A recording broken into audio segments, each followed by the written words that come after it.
A patrol vehicle speeds through deserted city streets in the darkness. Beside the officer sits an unusual parcel intercepted from the postal facility.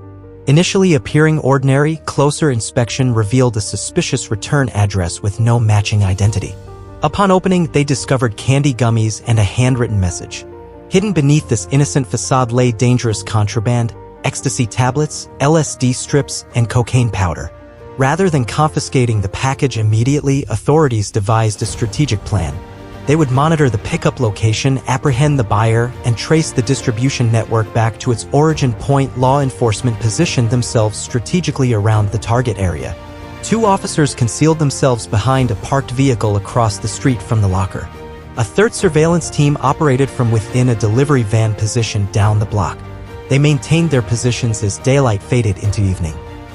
Finally, a figure approached the designated pickup point.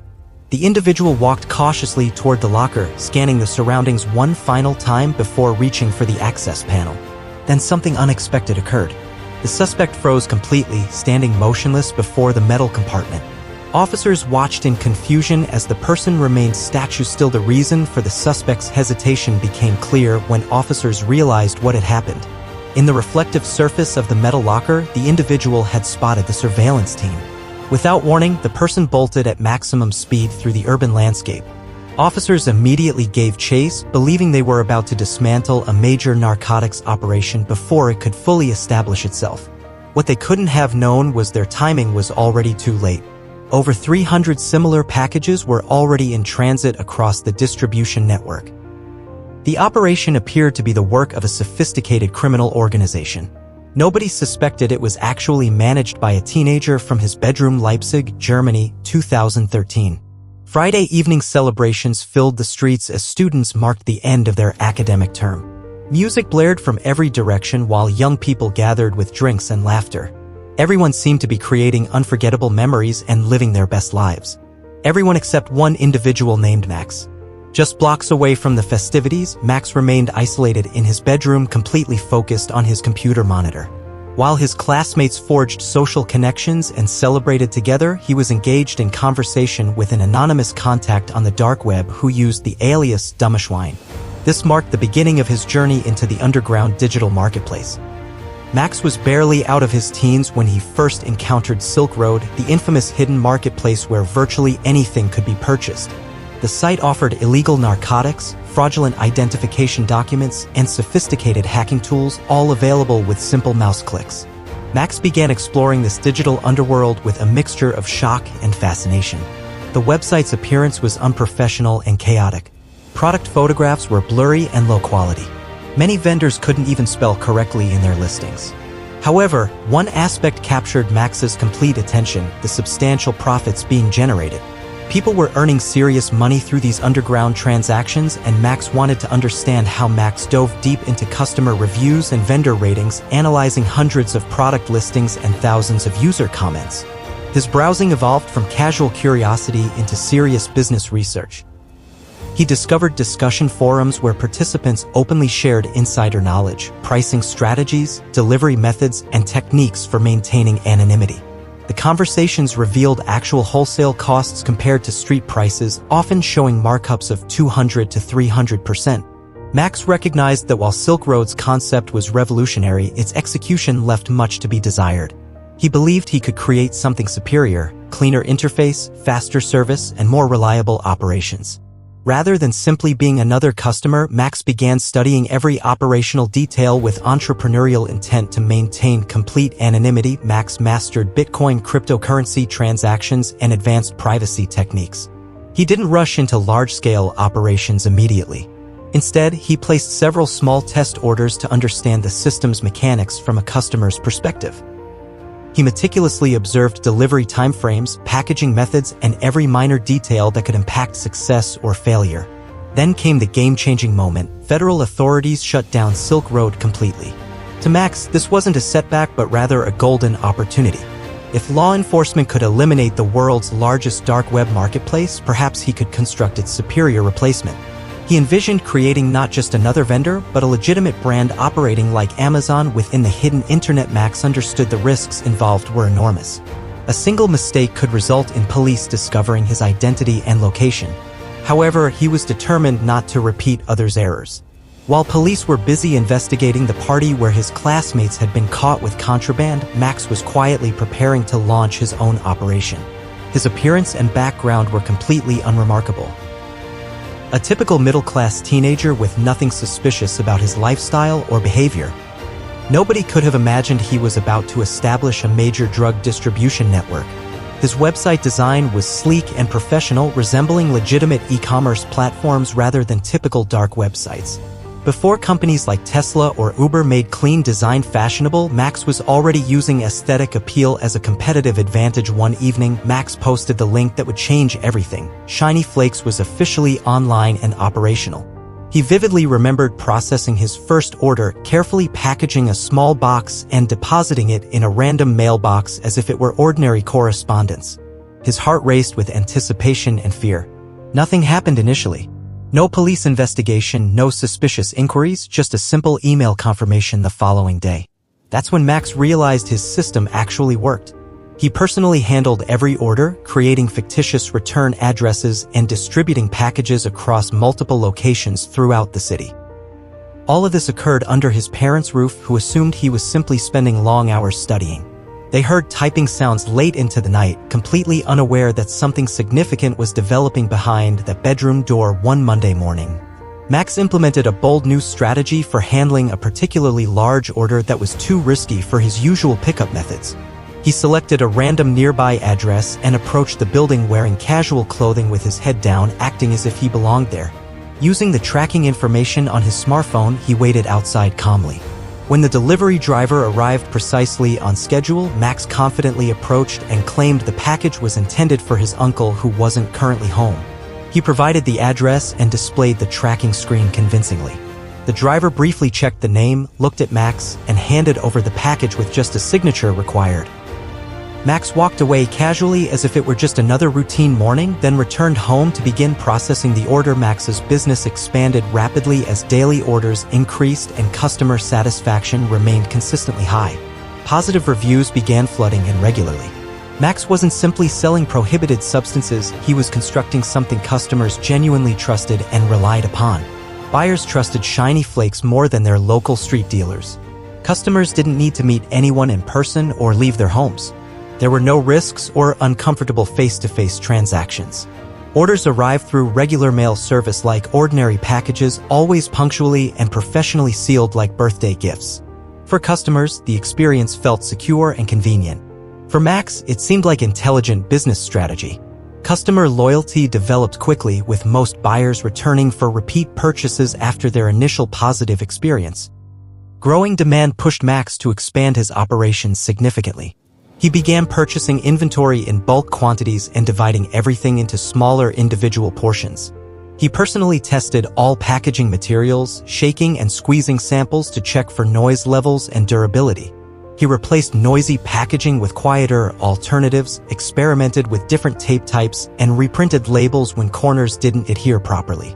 Max understood that one careless packaging error could destroy his entire operation, so he maintained zero tolerance for mistakes. He spent hours at his desk each day, sometimes packaging 50 or more orders. The process became systematized. Customers paid using Bitcoin, Max prepared the orders, and shipments went out through legitimate postal services like Deutsche Post and DHL. Max established strict operational rules for himself. Never ship multiple packages from the same location on the same day, and always double-check packaging before final dispatch. Soon orders were arriving from customers worldwide, throughout Europe, North America, parts of Asia, and memorably even from Colombia. That particular order made Max laugh, considering Colombia's reputation for drug exports, yet here they were ordering from a German teenager. At 18 years old, Max was operating a comprehensive drug distribution network as a one-person enterprise. He realized his operation had grown far beyond small-scale activities. However, it was only a matter of time before law enforcement agencies would begin taking notice of the unusual patterns emerging across multiple jurisdictions throughout Germany. Law enforcement began observing strange patterns in drug-related arrests. Across multiple cities nationwide, individuals were being apprehended with identical packaging styles and pill types. In nightclubs, people were collapsing from overdoses. Some required emergency hospitalization. At least one case resulted in death. Even in school environments, pills were being distributed like candy in restrooms. The substances were appearing everywhere, but authorities couldn't identify the source. After Silk Road's shutdown, police hoped illegal online drug sales would decrease significantly. Instead, they suspected someone new had assumed control of the market. The drugs weren't limited to Germany anymore. They were spreading across European borders. Everything exhibited identical characteristics. Professional packaging, printed labels, and consistent product quality. Police recognized these similarities couldn't be coincidental. They didn't yet know the identity of the person responsible, but they were certain all evidence pointed to a single source. Gradually, they began closing in on their target. Then one day, a suspicious package appeared at a mail processing facility. It seemed to be part of something much larger than individual transactions. Shortly afterward, police found themselves pursuing someone through city streets, the same individual who had come to collect that specific package. Meanwhile, Max continued operating from his bedroom, packaging orders as if nothing unusual was happening. Inside every shipment, he included something distinctive: gummy bear candies. This personal touch made the entire experience feel uniquely personal, and customers absolutely loved this attention to detail. Hundreds of positive reviews praised Max's exceptional service quality. While other dealers operated sloppily or slowly, Max maintained fast, reliable, and efficient service. He managed his operation like a legitimate CEO, even securing better supplier relationships than some established criminal cartels. He eliminated unnecessary middlemen and extra steps, going directly to source suppliers in the Netherlands and Belgium. Both countries were known for producing Europe's most potent synthetic drugs. Major ports like Rotterdam and Antwerp had become primary gateways for smuggling operations into Europe. Daily, massive shipping containers arrived from South America, some concealing drugs smuggled using clever and nearly invisible methods. In 2023, police discovered 116 tons of cocaine hidden in banana shipment boxes at Antwerp port, setting a new seizure record. Not all drugs originated from distant locations. Many were manufactured much closer to Max's operation. In recent years, Dutch police had raided hundreds of clandestine drug laboratories throughout the country. These facilities typically operated in remote, inconspicuous locations away from public attention. Since production occurred within Europe, shipping was both fast and economical. Max understood these advantages perfectly. With this knowledge, Max's operation exploded in scale and scope. At peak operations, he was shipping nearly 100 orders daily, each packaged by hand and sent through regular postal services. Some customers placed orders simply to see what creative packaging innovations he would develop next. The operation felt less like a criminal enterprise and more like an exclusive fan club with devoted followers. However, as the operation grew larger, more eyes were watching his activities. This brings us back to the dramatic chase scene. After a customer appeared to collect his Shiny Flakes package, he immediately fled at full speed through the streets. He kept looking over his shoulder while running, believing he had escaped his pursuers. But police remained close behind, steadily closing the distance between them. The suspect ran hard, jumping over fences and obstacles, but law enforcement didn't abandon their pursuit. Sirens echoed throughout the neighborhood as the hunt continued relentlessly. After an extended chase, they finally apprehended him, exhausted and defeated. For police, this wasn't just a victory. They knew this arrest could lead them one step closer to identifying the mastermind behind the entire operation. When questioned about the package's origin, the suspect remained completely silent. He wasn't a dealer or significant player in the organization, just an ordinary person who had placed a personal order. Police thoroughly searched his residence, examining everything: drawers, bags, computer files, and mobile phone records. Eventually, they discovered crucial evidence: message conversations, tracking codes, photographs, and website links, all pointing to one mysterious platform. That's when law enforcement first learned about Shiny Flakes. Until that moment, they had no idea such a website existed. Now they possessed their first substantial lead. They knew the site was real and operated by someone within Germany. Rather than acting immediately, they decided to gather additional evidence and monitor activities more closely daily. More packages continued shipping to customers worldwide. Initially, Max had no awareness that police were closing in on his operation. He continued generating substantial profits regularly. However, something felt increasingly wrong. He began noticing disturbing changes in his online environment. Friends on the dark web started disappearing mysteriously. Their accounts went completely dark without explanation. Max sent messages to these contacts but received no responses. Hours later, other users would reach out with concerning news. Max knew this was a bad sign. More people were vanishing from the web dealers, buyers, and regular users alike. It felt like everyone was systematically disappearing. He attempted to contact one more friend, but then even his original contact, Dummschwein, went silent. Max continued selling and earning money, but the atmosphere had clearly changed dramatically. No more casual chats or regular updates from his network. He understood now that extreme caution was essential for survival. Police had been monitoring dark web activities for months. Suspicious packages kept appearing across European countries. They didn't know the identity of the person responsible, but small clues were gradually emerging.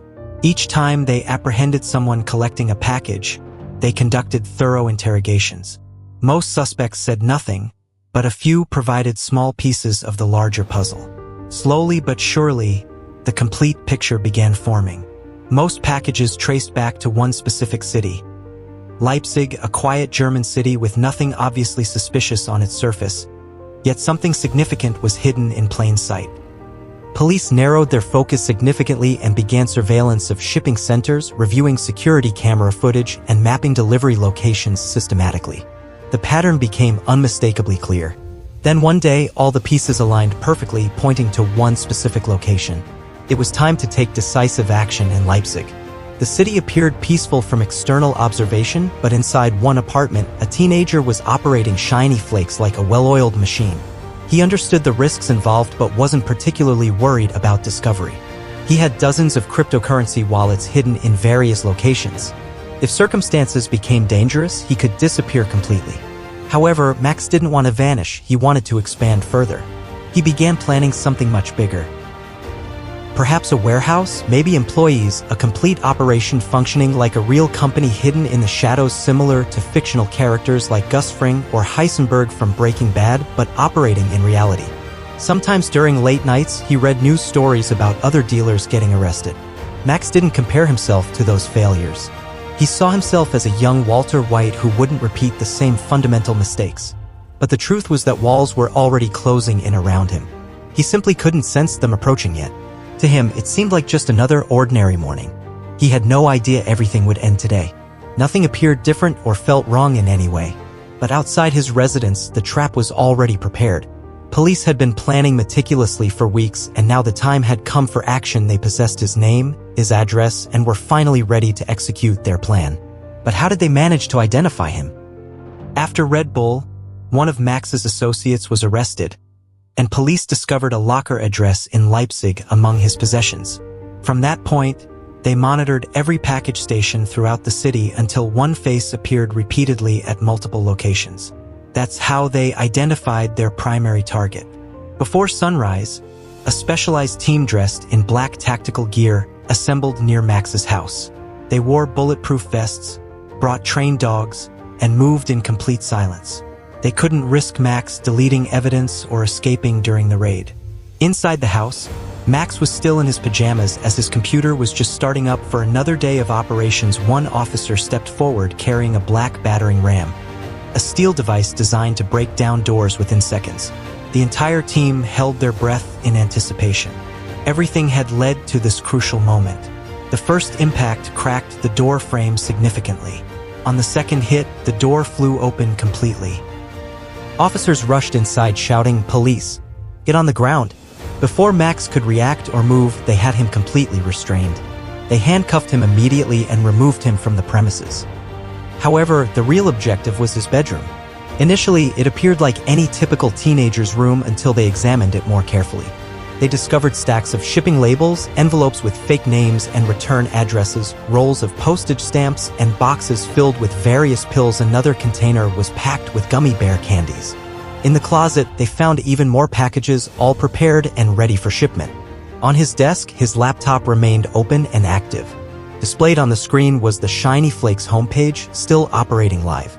Everything was there, his entire drug distribution empire hidden in plain sight within his childhood bedroom. Police couldn't believe the scope of what they were examining. They confiscated everything: his laptop computer, mobile phones, USB storage drives, packaging equipment, 48,000 euros in cash, and 341 kilograms of various drugs. He rarely even left the house, yet from just that single bedroom he had generated over 4 million euros in revenue. But what did he actually do with all that money? Surprisingly, almost nothing at all. Max didn't live like a millionaire despite his enormous profits. No expensive supercars, no wild parties, no designer clothing or luxury lifestyle. Most of the money simply accumulated in cryptocurrency wallets and cash stacks. So why would someone so young take such enormous risks? Why build something so illegal only to never spend the profits? In real life, Max was quiet and unremarkable, just another kid behind a computer screen. But online, he transformed into something completely different. A boss, a mastermind, a CEO. He didn't just sell drugs, he built a comprehensive system and brand. Perhaps that's what motivated him, the intellectual challenge and the sense of power. He was transported to the police station for processing. Outside, nobody had heard about the raid yet, but soon the entire world would know about Shiny Flakes. Everyone assumed this was the end of the story. The website was gone, police had all the evidence, and Max was in jail. Case closed, right? Not exactly. In court, Max received a 7-year sentence in youth custody. Most people expected him to disappear after that, but then something unexpected happened. 2 years later, he was arrested again. Police discovered a storage facility containing 17 large boxes filled with illegal drugs. It looked exactly like Shiny Flakes all over again. The quantities were substantial: 16.5 kilograms of amphetamines, 2.5 kilograms of hashish, 500 grams of methamphetamine, and 350 grams of cocaine. 2 older men assisted him, one handled shipping operations while the other managed legal matters. But was Max actually behind this new operation called Candy Love? While Shiny Flakes operated from his childhood bedroom, Candy Love functioned from a small student apartment in Leipzig. Same systematic approach, same silence, just a new location in the same city. People online began speculating again about Max's involvement. The trial lasted 2 years, with Max remaining in prison throughout, waiting for the final decision. He was accused of helping operate the site and building the system behind it. Ultimately, the court sentenced him to 4.5 years. However, the story didn't end there. Germany's highest court intervened, stating that something important was missing from the case. The court ordered a new trial, and until that happens, Max remains free. Then someone noticed a new site appearing on dark web forums with the same clean layout and sharp product photographs. The new website felt familiar to those who remembered the original Shiny Flakes operation. Was this Max again, or simply someone copying his distinctive style and methods? Nobody really knows for certain, and perhaps we'll never find out the truth. The story of Shiny Flakes demonstrates how a single teenager with technical skills and business acumen could build a multi-million-euro drug empire from his bedroom. It shows the challenges law enforcement faces in combating sophisticated online criminal operations. Max's story raises questions about motivation, risk, and the allure of power in the digital age. Whether he's still active in the dark web or has moved on to other pursuits remains a mystery. The legacy of Shiny Flakes continues to influence how both criminals and law enforcement approach online drug trafficking in the modern era.